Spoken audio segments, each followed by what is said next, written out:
Shabbat Shalom. It's wonderful to be together to celebrate Shabbat. We begin our service on page 67 with an inspiration for prayer. I entered this sacred space to voice the longings of my heart in prayer.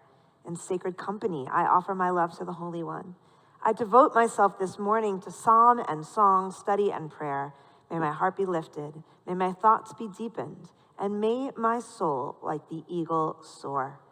We turn to page 76 as we begin our worship this morning, praising God for the gift of body and soul. Actually, we're going to start on page 77. Join with me in the English on the top, and then Cantor will lead us in the prayer for praising God for the gift of soul on page 78. Join with me on the top. Blessed are you, Adonai our God, sovereign of the universe. With divine wisdom, you have made our bodies, combining veins, arteries, and vital organs into a finely balanced network. Wondrous maker and sustainer of life, were one of them to fail, how well we are aware, we would lack the strength to stand before you. Blessed are you, Adonai, source of our health and strength.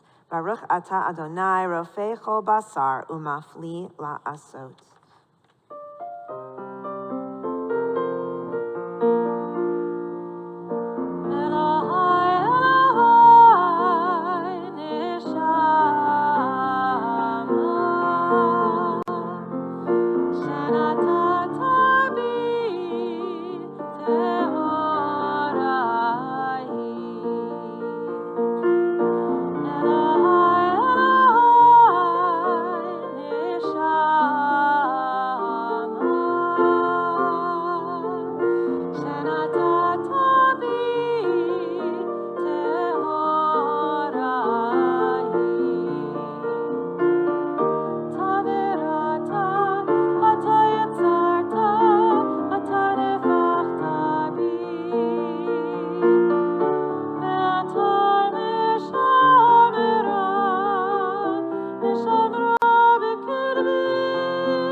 Devarim she'ein lahem shi'or. On page 88, we share in this recitation of the words from Pirkei Avot that remind us of our obligations to each other, whether we are close or in an extended circle of community. By taking care of each other, we make our community strong. Join with me. These are things that are limitless, of which a person enjoys the fruit of the world, while the principle remains in the world to come. They are honoring one's father and mother, engaging in deeds of compassion, arriving early for study morning and evening, dealing graciously with guests, visiting the sick, providing for the wedding couple, accompanying the dead for burial, being devoted in prayer and making peace among people, but the study of Torah encompasses them all. Page 106, we rise for Chasi Kadesh and remain standing through the Shema.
Page 110.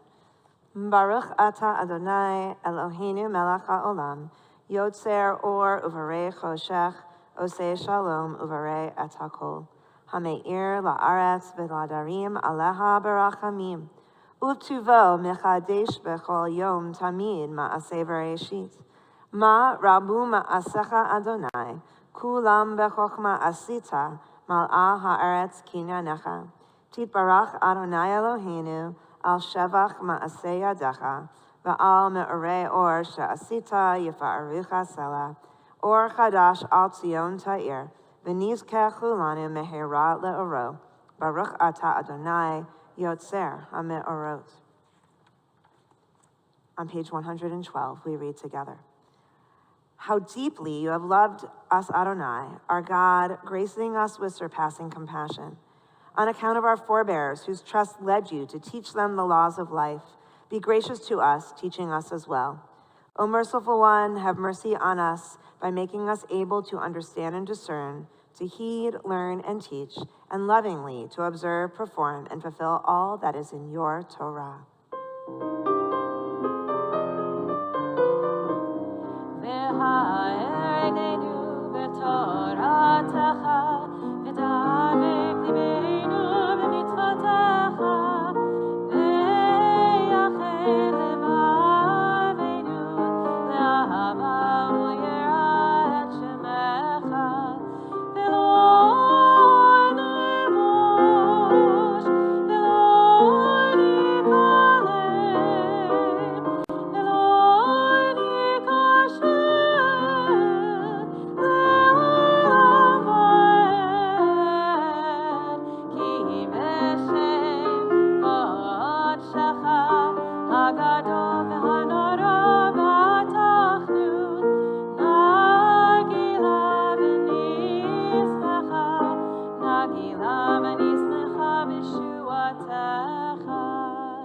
וקרבתנו לשמך הגדול סלע באמת, להודות לך וליחדך באהבה. ברוך אתה אדוני, הבוחר בעמו ישראל באהבה. שמע ישראל, אדוני אלוהינו, אדוני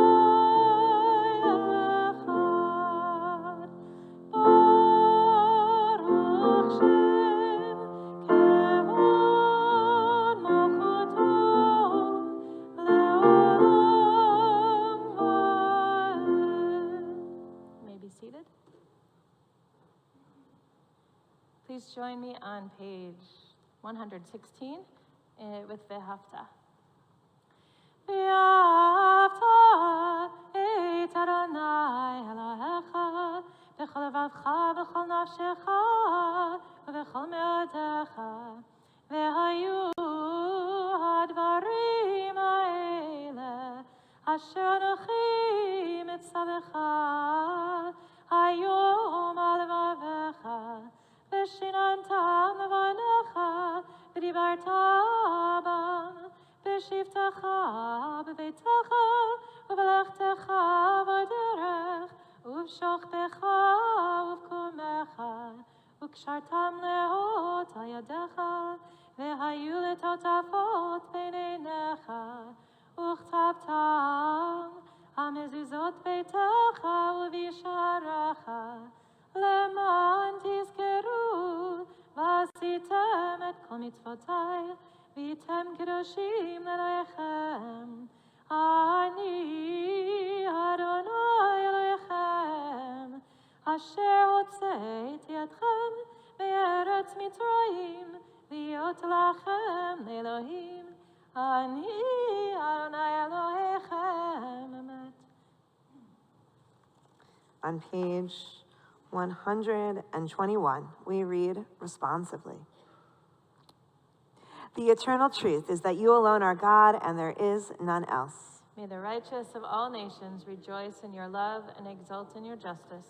Let them beat their swords into plowshares and their spears into pruning hooks. Let nation not lift up sword against nation, nor learn war anymore. You shall not hate your brother or your sister in your heart. The stranger that sojourns with you shall be accepted as your equal, for you were strangers in the land of Egypt. Why do you crush my people and oppress the poor? Asks God.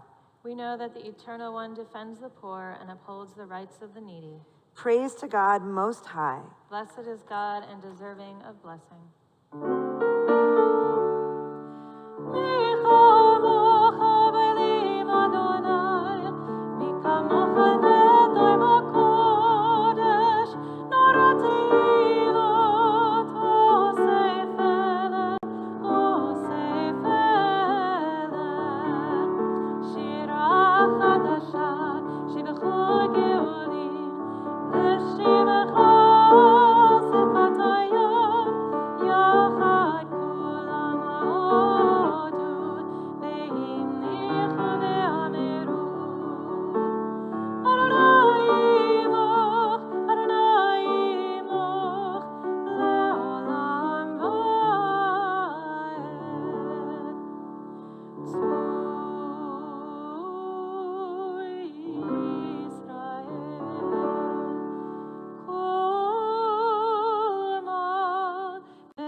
We rise for the Amidah on page 124.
Baruch atah Adonai, Magin Avraham Bezrat Sarah.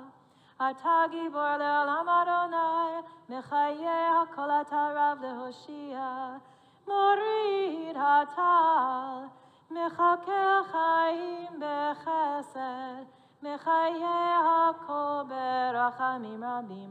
Somech noflim verofeh cholim.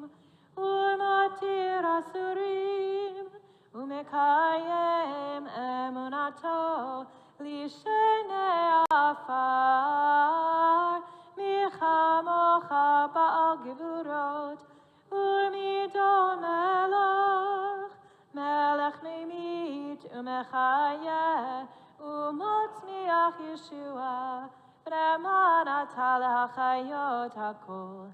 Baruch atah Adonai, mechayeh hakol.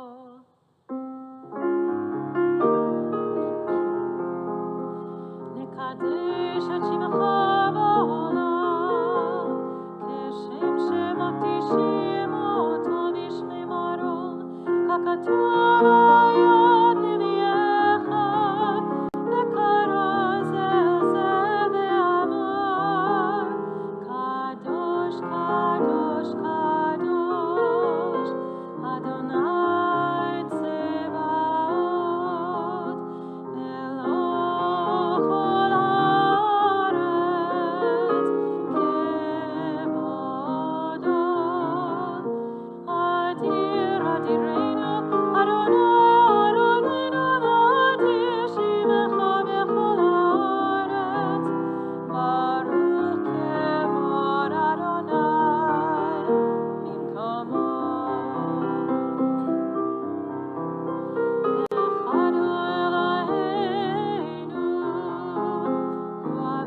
You may be seated. We continue on page 132, singing Yismechu as we rejoice in Shabbat.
We join together at the bottom of page 134.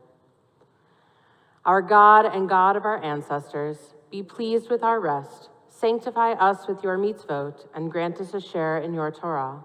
Satisfy us with your goodness and gladden us with your salvation. Purify our hearts to serve you in truth. In your gracious love, Adonai, our God, grant us your holy Shabbat as a heritage.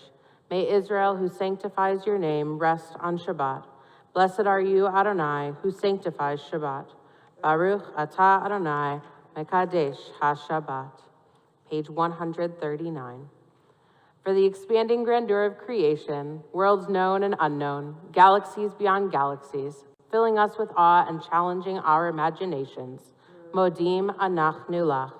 For this fragile planet Earth, its times and tides, its sunsets and seasons, Modim Anachnu Lach. For the joy of human life, its wonders and surprises, its hopes and achievements, Modim Anachnu Lach. For human community, our common past and future hope, our oneness transcending all separation, our capacity to work for peace and justice in the midst of hostility and oppression, Modim Anachnu Lach. For high hopes and noble causes, for faith without fanaticism, for understanding of views not shared, Modim Anachnu Lach. For all who have labored and suffered for a fairer world, who have lived so that others might live in dignity and freedom, Modim Anachnu Lach. For human liberties and sacred rights, for opportunities to change and grow, to affirm and choose, Modim Anachnu Lach. We pray that we may live not by our fears, but by our hopes, not by our words, but by our deeds. Blessed are you, Adonai, your name is goodness, and you are worthy of thanksgiving. Baruch atah Adonai, hatov shimcha ulecha na'eh lehodot. Sim, sim, sim, shalom, sim, sim, sim, shalom, sim,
moment for silent prayer.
Seder Kriyat Torah, service for the reading of Torah, page 245.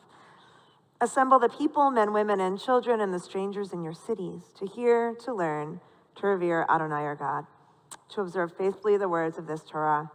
And let their children who do not yet know it hear, that they too may learn to revere Adonai your God. We rise in honor of the Torah.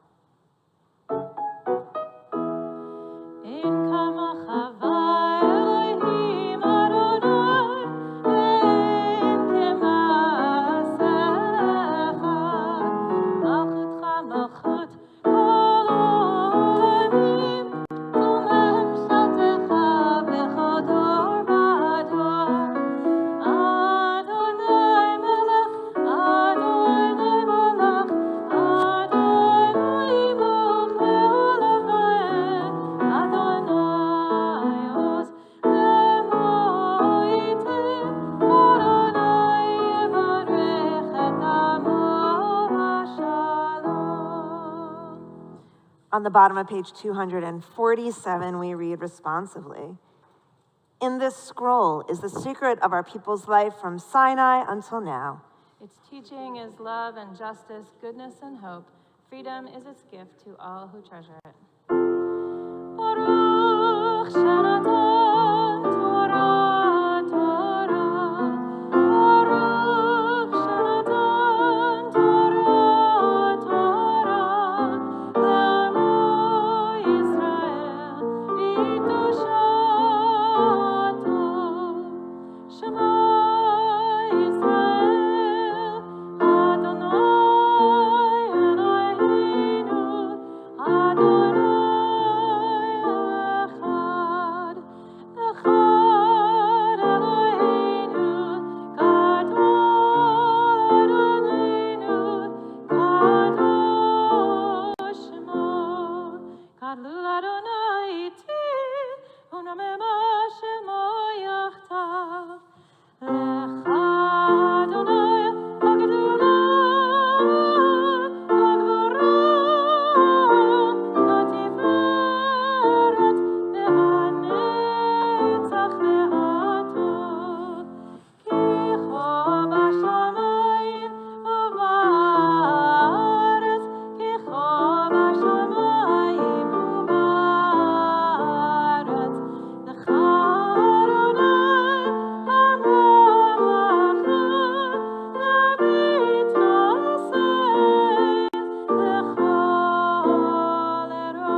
So if you're able and you would like to join us up here on the bima for an up-close conversation about Chukat and the red heifer, you're invited to join us. I'll bring you texts if you do not. Otherwise, please be seated. Martha, you can take a seat if you want. Martha.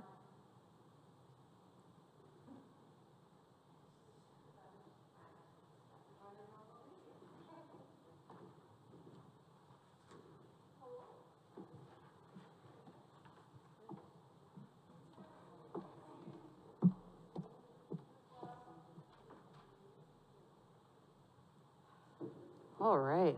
So we have a lot going. You can turn towards me. This way, if there are people on live stream, they can see me. That's the point of now me standing here. Okay. So Chukat, we have a lot of different things happening. The red heifer is the beginning of the Torah portion, and then we move towards talking about Miriam dying and lots of other things happening. But I wanted to focus on the red heifer because the red heifer is just straight up confusing. Right? What is the deal with it? Why are we having the red heifer? What is the point? Do y'all have the mic? So, we're going to read these verses. Bernadette, will you read Numbers 19, 2 to 10, please? This is the ritual law that the Lord has commanded. Instruct the Israelite people to bring you a red cow without blemish, in which there is no defect, and on which no yoke has been laid. You shall give it to Eleazar the priest. It shall be taken outside the camp and slaughtered in his presence. Eleazar the priest shall take some of its blood with his finger and sprinkle it 7 times towards the front of the tent of meeting. The cow shall be burned in his sight. Its hide, flesh, and blood shall be burned, its dung included. And the priest shall take cedar wood, hyssop, and crimson stuff, and throw them into the fire, consuming the cow. The priest shall wash his garments and bathe his body in water. After that, the priest may re-enter the camp, but he shall be unclean until evening. He who performed the burning shall also wash his garments in water, bathe his body in water, and be unclean until evening. A man who is clean shall gather up the ashes of the cow and deposit them outside the camp in a clean place to be kept for water of lustration for the Israelite community. It is for cleansing. He who gathers up the ashes of the cow shall also wash his clothes and be unclean until evening. This shall be a permanent law for the Israelites and for the strangers who reside among you. Thank you, right? Crystal clear. I know, totally clear. I mean, they're pretty detailed about what you're supposed to do, but don't understand, why or the reasoning behind it, right? Sorry, I have to say, having written something about this earlier, it used to be my impression that it was done for a particular instance, like they were trying to address something, but it seems like if they could find a red heifer, they would just do this and have it as because they just kept it outside the camp just in case they needed it. That's my impression. I don't mean to steal any of your thunder, if that's what you were going to say. I think I took that one out, so I think you're good. Okay, sorry. Right? Sorry, Rabbi. It's all good. So what is the red heifer? What's the point of it, right? And the question I really wanted to know was why red? And I searched and could not find an answer, so I gave up on that question and moved to a different one. And instead of just saying, oh, I gave up, this is something that the rabbis really have a hard time with, the red heifer concept in general, and say, I have no idea what to do with this. And they actually talk about it, that it makes no sense. So in Midrash Tanhuma, we're trying to understand why a red heifer, why this process, what is the point of it? Michael, will you read that one? Sure. Rabbi Ayevu said, "It is comparable to the son of a female slave who defiled a king's palace. The king said, 'Let his mother come and clean up the excrement.' Similarly, has the Holy One, blessed be God, said, 'Let a heifer come and atone for the incident of the golden calf.'" Awesome, right? So not a beautiful image again, right? We're sticking with the image, right? We talked about dung, now excrement, whatever, right? But what is the deal with the red heifer? Why are we doing this? And this midrash is that it's really about the red heifer being the child of the golden calf. That this golden calf, was a big episode and didn't go so well. And the red heifer also is now taking that place and being able to atone for the sins of that golden calf. And they're connected kind of by the color, right? We're talking about golden calf, we're talking about red heifer, and connected by that color, and that each one has its own role and its own place. Okay, so then Or HaChaim talks about what is the point of this? What are the reasons we are doing this role of the red heifer and all of these different pieces? Go ahead. Red heifer. I believe that all the details described by the Torah here are references to a variety of rules to be observed in connection with this red heifer. One, aduma. This is a reference to the ascendancy of the attribute of justice, a reminder of blood, upon which there never has been a yoke. The yoke reduces the impact of the power of the attribute of justice. This is the mystical dimension of Berachot 5, that if a person experiences afflictions, this cleanses away all the sins of a person. In other words, afflictions are an aspect of the attribute of justice and an action. Number 4, the burning of the red heifer is also symbolic of the attribute of justice being in action. Once these various aspects of God's judgments have been reduced to ashes, these ashes enable the accumulated impurity which cleaves to a man to escape, seeing that the impurity itself is only like a painful whip employed by the attribute of justice and subjecting us to justice and retribution.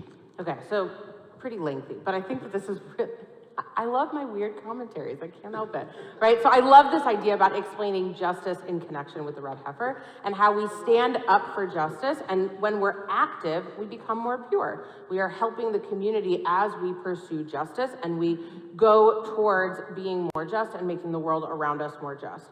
And so the red of justice connects to the red heifer to get to that point of purity.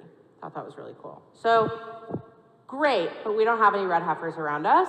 They talk about how, the rabbis talk about how there are barely any red heifers, shocker. And even though I did find out that in the most recent was 2002 was a discussion of whether or not this cow could be considered a red heifer. And they decided no, because there were more than 2 black hairs.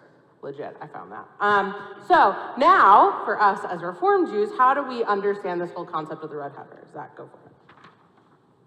Rabbi Samson Raphael Hirsch found a connection in the Hebrew between the word tuma and timtum, defilement and impurity and confusion. He suggested that it is actually the intense physical experience with its ability to cause one to be emotionally overwhelmed is what causes a person to be impure. Steadily, our sense of humility has been overwhelmed. Our perception of human beings as made B'Tselem Elohim in God's image instead of as corpses has been confused. Our hearts have been become petrified. Thank you. Right, so this idea that we have all of these things that really set us back. And we have to remember that we are all made in the image of God and that our role is really important. And that is what brings that purity, is reminding ourselves that the people around us are pure just because we are made B'Tselem Elohim. Can I ask a question? Please. Okay. In reading the Or HaChaim, Yeah. it seems to me, because just this point about the painful whip, that the red is actually blood, not, like, it's not, like you are in suffering and taking on the punishment, you're purifying yourself. Sure, so it's the attribute, so if you go up to number 1 in his, right, the attribute of justice, a reminder of blood. So they definitely make that connection with the red and the blood, but also the justice of being purity and reaching towards a sense of making the world better. Yeah, so I think that like the red represents like you must suffer on your way to purity, which is not really a Reform idea per se, which I think is the challenge for us as Reformed Jews. But that, yeah, no, I'm just saying, like, I think it's the red part being like, it should represent the pain that you're going to experience on your way to purity. Well, and that's why even with Or HaChaim, the one about a person experiences afflictions, this cleanses away all the sins of a person. Like, Yeah. That's really intense. It's displeasing from a Reformed theological perspective. Right, so how then can we become pure? If we can't get the red heifer, what can we do instead? And there's this discussion of the idea of tears and tzedakah. right? So in this Torah portion, we see that there are tears. Miriam and Aaron both die. They're buried in this Torah portion, so there's a lot of mourning. And then there's this idea that tears connect us with our inner soul and God. And this kind of comes from a quote from Sanhedrin: whoever destroys a soul, it is considered as if he destroyed an entire world, and whoever saves a life is considered as if he saved an entire world. So the importance of thinking about each individual. And then the last one is, our tears have the potential to calm the world.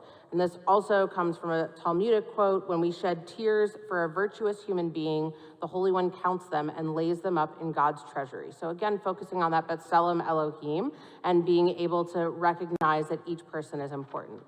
Then that last part is tzedakah, right? So we have the tears because that's present and connects with the hurt and the affliction. And then how do we turn that is the tzedakah, right? Tzedakah is known to be an act that saves from death, and that it might save people from certain events that may befall them, but it also causes us, and I loved this, to awaken our souls to the humanity of others, to the binding ties of community, and to the reality of our renewable partnership with creation.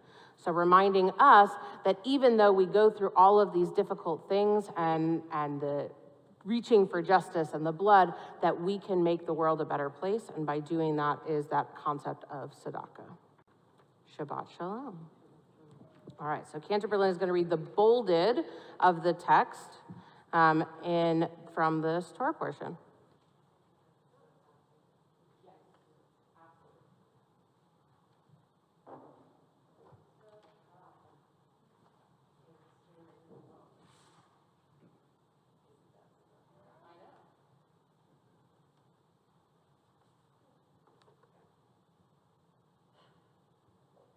So join near, come close, is what I meant to say, and share in the blessing of reading Torah. Ready? Baruch hu et Adonai hamvarach, Baruch Adonai hamvarach le'olam va'ed, Baruch ata Adonai Eloheinu melech ha'olam, asher bachar banu mikol ha'amim, ve'natan lanu et Torato, Baruch ata Adonai noten haTorah. Amen. Sot chukat haTorah asher tzivah Adonai lemor, daber el bnei Yisrael, vayikchu elecha, faradu matmima, asher in bamum, asher lo ala aleha ol, untatem ota el Elazar hakohen, ve'otzi ota el michutz lamachane, ve'shachat ota lefanav, ve'lakach Elazar hakohen, midama be'etzba'o, ve'hiza el nochach penei el ohel moed, midama sheva pe'amim, v'saraf et hapara le'enav, et orav, et bisarav, et dama, al pirsa yisrof, v'lakach hakohen, et erez ve'ezov ushni tolat, ve'hishlich el toch srefat hapara. We share in the closing blessing. Baruch ata Adonai Eloheinu melech olam, asher natan lanu torat emet, v'chayei olam nata b'tochenu, Baruch ata Adonai noten haTorah. Amen. I think the Torah section that we just studied, that Rabbi Jurgen brought us through, just as a demonstration of, I think, the strength of Judaism, which is when we don't understand a text, we would like to just shove it aside and say, forget it. But instead, it's really our job to look at it and unpack it. And we see how these rabbis really struggle with coming up with meaning and came up with some pretty esoteric and somewhat far-fetched explanations for what the rituals are for, but I think as Rabbi Jurgen showed us, they're still able to connect them into really concrete things that can apply to our lives, and how sometimes difficult rituals, doing the ritual itself is the action that enables us to have healing and a sense of connection to community. So, Yasher Koach, Rabbi Jurgen.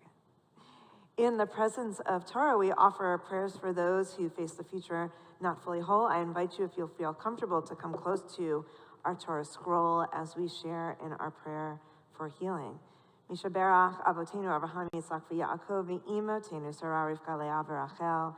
May the one who blessed our ancestors before us, bringing strength to all those who longed for healing and wholeness to all those who need peace and healing as well. We think of those in our community listed in our order of service, as well as those whom we hold in our hearts. And so if there's someone that you are praying for healing, take a moment, whisper their names out loud.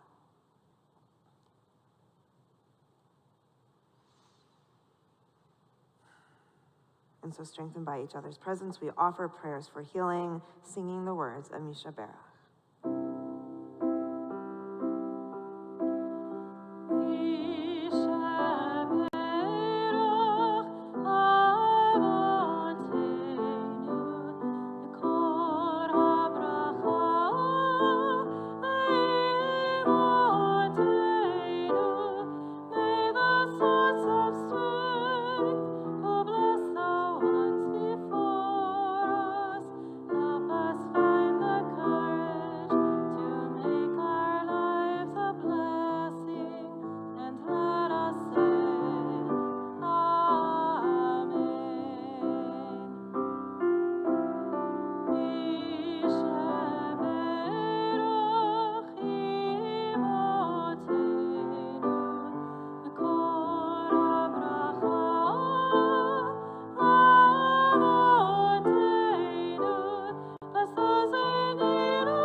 Turn to page 252 as we lift our Torah high.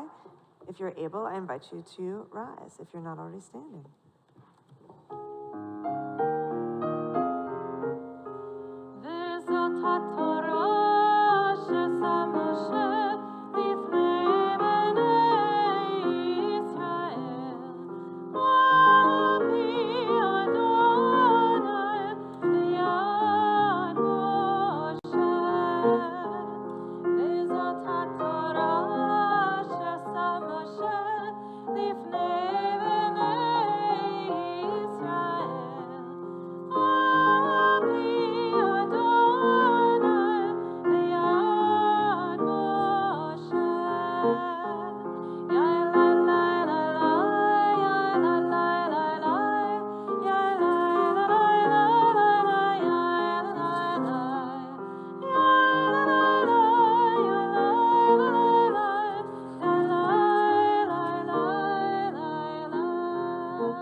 Page 256.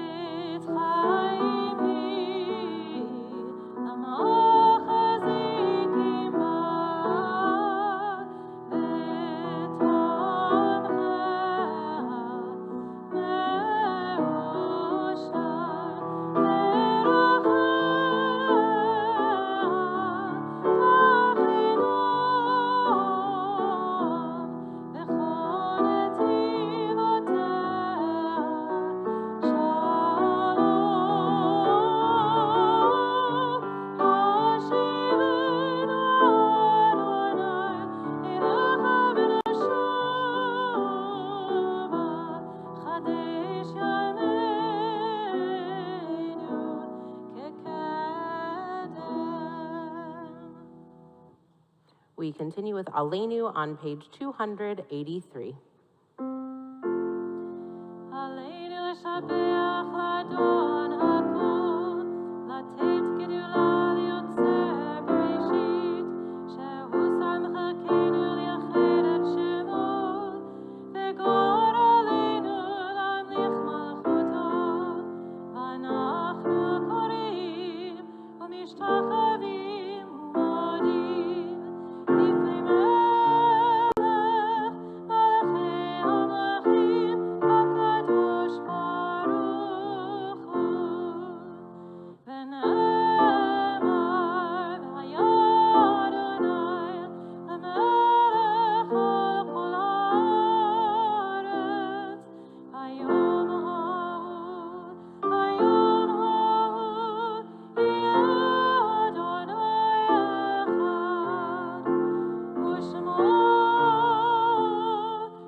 be seated.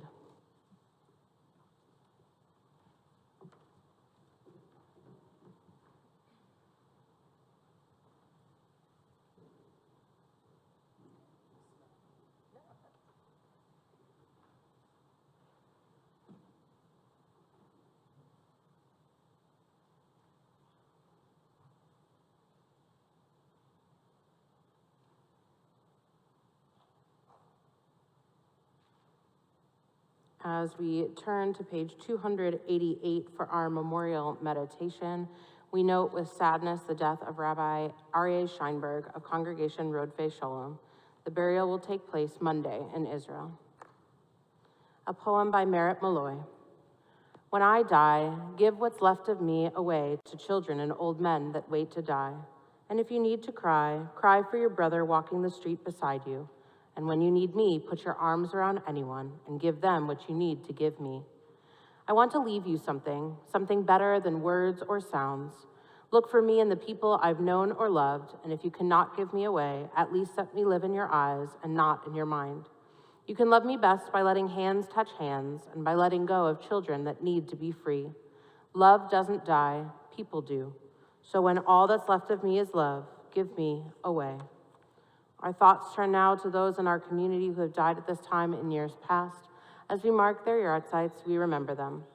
Dr. Z. Alexander Ahrens, Harry Baden, Hyman Baruch, Martin Burns, bless you, Paul R. Kaplan, Joyce Carduner, Celine Pi Davidson Dannenbaum, Maxine Duboff, Maurice Fergotson, Elsa Franco, Louis Fuhr, Miriam Gerson, Helen Gindi, Albert Glass, I.G. Goldberg, Albert Jefferson, Martha Breedlove Kahn, Lucille Kaplan, Leo S. Karen, Cecile Katz, Dr. Harvey Comet, Jack Krasner, Harry Krawitz, Nathan Landau, Henry Lavis, Dave Marks, Barbara Levine Metrick, Natalie Olton, Irving Pearl, Mickey Penner, Sam Penner, Philip Pfeiffer, Janet Pfeiffer, Harry Poland, Al Ream, Sam Ranke, Ronnie Resnick, Bella Pearl Rosenberg, Leon Rosenthal, J. Lewis Rubin, Louis Shadanoff, David Scherer, Bernie Smith, Eva Solomon, Seymour Suref, Bonnie Thompson, Stanley Wald, and Ben Zimmerman. To these names, we also add those who've died this past month, whose families are in a mourning period of Shloshim. Remember Stanley David Rosenberg and Leslie Sarah Kittler. We also think of one who's died this past week, whose family is in a mourning period of Shiva. We remember Roberta Bobby Feldstone, mother of Julia and John Thomas, Vicky and David Stolberg, and Greg and Daisy Hamilton, grandmother of Rachel Thomas, Emily Thomas, Daniel Stolberg, and Michael Stolberg, and sister of Louise Pankutch. To all of these names, we add those which are in our hearts each and every day, as we join together in the words of Kaddish Yatom on page 294. Please rise. Yitgadal v'yitkadash shemei Rabbah, be'alma divrach yirteh v'yamlich malchuteh, b'chayachon v'yomechon v'chayei d'chol beit Yisrael, b'agala u'vizman kariv v'imru, amen. Yehei shmei Rabbah mevarach le'olam ulmei almaya, Yitbarach v'yishtabach v'yitpa'ar v'yitromam v'yitnaseh, v'yitadar v'yitaleh v'yitalal shemei d'kudashah b'rechu, Le'ela min kol berchata v'shirata, tushbechata v'nechamata, da'amiran be'alma v'imru, amen. Yehei shlama rabba min shemaya, v'chayim aleinu v'al kol Yisrael v'imru, amen. Oseh shalom b'mromav, hu ya'aseh shalom, aleinu v'al kol Yisrael v'imru, amen. May the one who creates harmony on high bring peace to us and to all Israel, to which we say, amen. Our closing song is Ki Shmera Shabbat on page 330.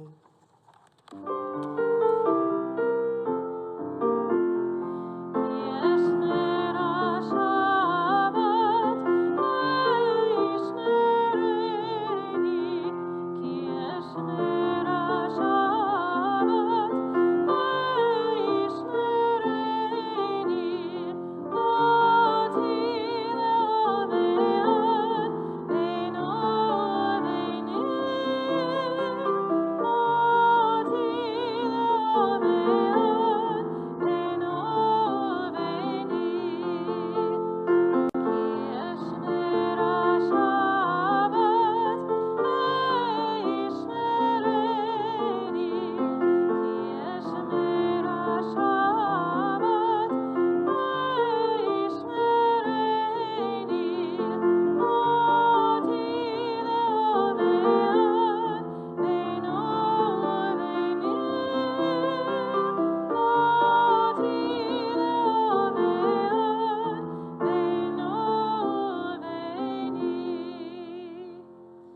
Shabbat Shalom. I hope you have a wonderful day.